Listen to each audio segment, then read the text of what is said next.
ഇന്നും യേശുവിനോടുകൂടി യാത്ര തുടരാമെന്ന ഈ ശുശ്രൂഷയിലേക്ക് താങ്കളെ സ്വാഗതം ചെയ്യുകയും കർത്താവായ യേശു ക്രിസ്തുവിൻ്റെ നിസ്തുല്യ നാമത്തിൽ വന്ദനം പറയുകയും ചെയ്യുന്നു. ലോകത്തിലെ മുഴുവൻ ആളുകളെയും നമ്മളെടുത്താൽ അതിൽ ഏറിയ പങ്കും പ്രാർത്ഥിക്കുന്നവരാണ്, പ്രാർത്ഥന ശീലിച്ചവരാണ്. ചിലരുടെയെങ്കിലും ജീവിതത്തിൻ്റെ ഭാഗമാണ് പ്രാർത്ഥന. അവരുടെ എല്ലാ നിമിഷങ്ങളും തന്നെ പ്രാർത്ഥനയിൽ ചെലവഴിക്കുവാൻ ആഗ്രഹിക്കുന്നവരാണ്. പ്രാർത്ഥന ഒരിക്കലും നഷ്ടമല്ല, പ്രാർത്ഥന ഒരിക്കലും മരിക്കുന്നില്ല. നമുക്ക് കടന്നു ചെല്ലാൻ കഴിയാത്ത മണ്ഡലങ്ങളിൽ പ്രാർത്ഥനയുടെ ദിവ്യശക്തി കടന്നിയെന്ന് അത്ഭുതം ചെയ്യുമെന്നുള്ളത് നമ്മുടെ ജീവിതത്തിൽ അനുഭവിച്ചിട്ടുള്ള കാര്യമല്ലേ. പ്രാർത്ഥനയെക്കുറിച്ച് ഒരു ചെറിയ ചിന്ത പങ്കുവയ്ക്കാം. തുടർധ്യാനത്തിനായി വിശുദ്ധ മത്തായിയുടെ സുവിശേഷം 6-ാം അധ്യായം 5-ാം വാക്യം വായിക്കട്ടെ. നിങ്ങൾ പ്രാർത്ഥിക്കുമ്പോൾ കപടഭക്തിക്കാരെ പോലെ ആകരുത്. അവർ മനുഷ്യർക്ക് വിളങ്ങേണ്ടതിന് പള്ളികളിലും തെരിക്കോണികളിൽ നിന്നുകൊണ്ട് പ്രാർത്ഥിക്കാൻ ഇഷ്ടപ്പെടുന്നു. അവർക്ക് പ്രതിഫലം കിട്ടിപ്പോയി എന്ന് ഞാൻ സത്യമായിട്ടും നിങ്ങളോട് പറയുന്നു.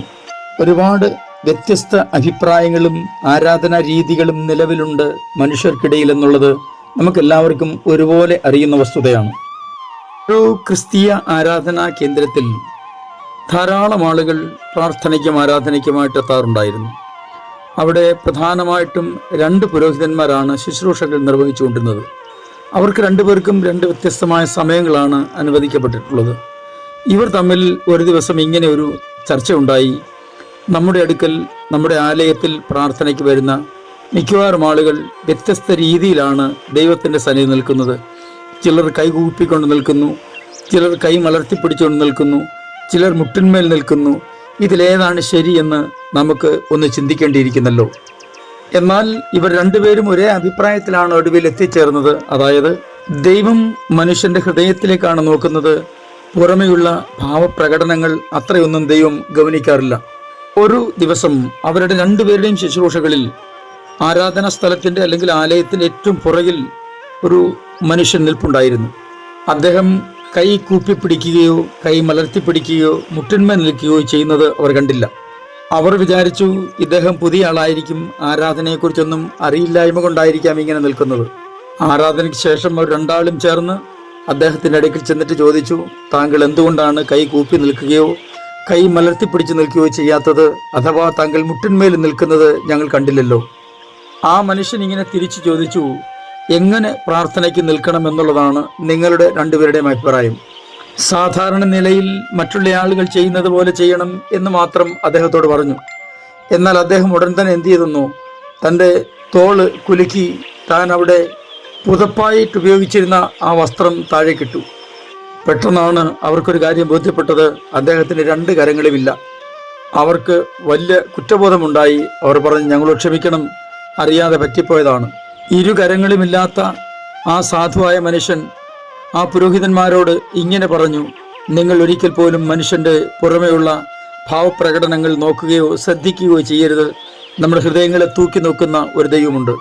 തന്നെയുമല്ല, ഇപ്പോൾ നമ്മൾ വായിച്ച വാക്യത്തിൻ്റെ അടുത്ത വാക്യം കൂടി ആ മനുഷ്യൻ അവരെ പറഞ്ഞു കേൾപ്പിച്ചു. അത് ഇങ്ങനെയാണ്: നീയോ പ്രാർത്ഥിക്കുമ്പോൾ അറയിൽ കടന്ന് വാതിൽ അടച്ച് രഹസ്യത്തിലുള്ള നിന്റെ പിതാവിനോട് പ്രാർത്ഥിക്കുക. രഹസ്യത്തിൽ കാണുന്ന നിന്റെ പിതാവ് നിനക്ക് പ്രതിഫലം തരും. അവരുടെ 2 പേരുടെയും അനുവാദത്തോടെ അദ്ദേഹം വീണ്ടും ഇങ്ങനെ തുടർന്നു. ശമൂവേൽ പ്രവാചകന്റെ പുസ്തകത്തിലെ ഹന്ന എങ്ങനെ പ്രാർത്ഥിച്ചതുകൊണ്ടാണ് മറുപടി പ്രാപിച്ചത്. പ്രാർത്ഥനയുടെ രീതികളല്ല ദൈവം നോക്കുന്നത്. നമ്മുടെ കൈകളുടെയും കാലുകളുടെയും കണ്ണുകളുടെയും ഒന്നും ചലനങ്ങളോ നമ്മുടെ വാക്കുകൾക്കോ ഒന്നുമല്ല ദൈവം ശ്രദ്ധ കൊടുക്കുന്നത്. എൻ്റെ അറിവിൽ ഞാൻ പഠിച്ചിടത്തോളം എനിക്കൊരു കാര്യം ബോധ്യപ്പെട്ടത്, ഹൃദയത്തെ അറിയുന്ന ഒരു ദൈവമുണ്ട്, ഹൃദയത്തെ തൂക്കി നോക്കുന്ന ഒരു ദൈവമുണ്ട്. ആ ദൈവം നമ്മെ രഹസ്യത്തിൽ സന്ധിക്കും. ആ രഹസ്യത്തിൽ നമ്മെ സന്ധിക്കുമ്പോൾ നമ്മുടെ അവസ്ഥകൾ ദൈവത്തോട് പൂർണ്ണമായും തുറന്നു പറയാൻ കഴിയും.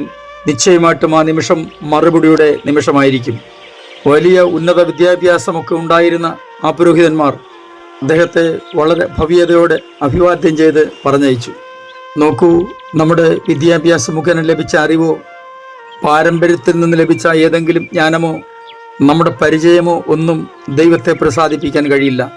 എന്നാൽ ഒരു കാര്യം വാസ്തവമാണ്, രഹസ്യത്തിൽ നമ്മുടെ സങ്കടം കാണുന്ന കർത്താവ് തീർച്ചയായിട്ടും ആ സങ്കടത്തിന് മറുപടി പറയാതെ തിരികെ പോകില്ല. ദൈവം എല്ലാവരെയും സഹായിക്കട്ടെ. ഞാൻ നിങ്ങൾക്കൂടി പ്രാർത്ഥിക്കുന്നു. സ്വർഗീയ പിതാവേ, എൻ്റെ എല്ലാ പ്രിയപ്പെട്ടവരെയും അങ്ങയുടെ കരങ്ങളിലേക്ക് ഏൽപ്പിച്ച് അനുഗ്രഹിച്ച് പ്രാർത്ഥിക്കുന്നു. ഞങ്ങളെ പ്രാർത്ഥിക്കാൻ പഠിപ്പിക്കണമേ. ചിട്ടപ്പെടുത്തിയതും ക്രമീകൃതവുമായ പ്രാർത്ഥനയേക്കാൾ അങ്ങയെ രഹസ്യത്തിൽ സന്ധിക്കുന്ന നിമിഷങ്ങളാക്കി ഞങ്ങളുടെ പ്രാർത്ഥാനുഭവങ്ങളെ മാറ്റണമേ.